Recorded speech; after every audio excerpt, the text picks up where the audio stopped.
सर्वपितृ अमावस्या व्रत कथा।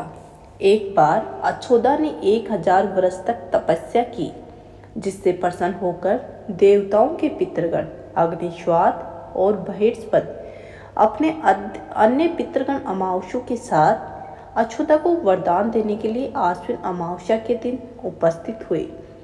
उन्होंने अछोदा से कहा कि हे पुत्री, हम सभी तुम्हारी तपस्या से अति प्रसन्न हैं, इसलिए जो चाहो वो वर मांग लो। लेकिन अछोदा ने अपने पितरों की तरफ ध्यान नहीं दिया और वह अति तेजस्वी पितर अमावस्या को अपलक निहारती रही। पितरों के बार बार कहने पर भी उसने कहा कि हे भगवान, क्या आप मुझे सचमुच वरदान देना चाहते हो? इस पर तेजस्वी पितर अमावस्या ने कहा कि हे अछोदा, वरदान पर तुम्हारा अधिकार सिद्ध है, इसलिए तुम निसंकोच कहो। अछोदा ने कहा, भगवान, यदि आप मुझे वरदान देना चाहते हैं तो मैं तत्क्षण आपके साथ रमण कर आनंद लेना चाहती हूँ।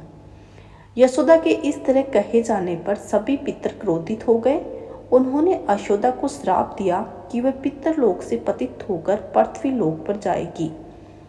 पितरों के इस तरह श्राप दिए जाने पर यशोदा पितरों के पैर में गिरकर रोने लगी।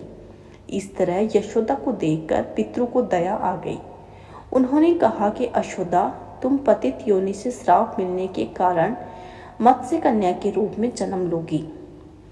पितरों ने आगे कहा कि भगवान ब्रह्मा के वंशज महर्षि पाराशर तुम्हें पति के रूप में प्राप्त होंगे।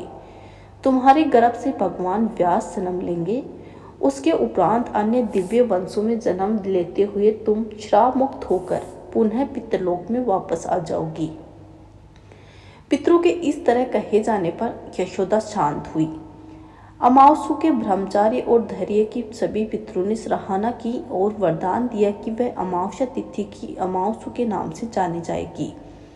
जो प्राणी किसी भी दिन श्राद्ध ना कर पाए, वो केवल अमावस्या के दिन श्राद्ध अर्पण करके बीते 14 दिनों का पुण्य प्राप्त करते हुए अपने पितरों को तृप्त करते हैं। तभी से प्रत्येक माह की अमावस्या तिथि को सर्वाधिक महत्व दिया जाता है। वह यह तिथि सर्वपितृ श्राद्ध के रूप में भी मनाई जाती है।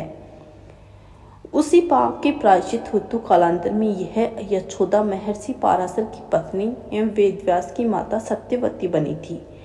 तत्पश्चात समुद्र के अंशभूत शांतनु की पत्नी हुई और 2 पुत्र चित्रांगन तथा चित्रिय वीर्य को जन्म दिया था। बोलिए विष्णु भगवान की जय।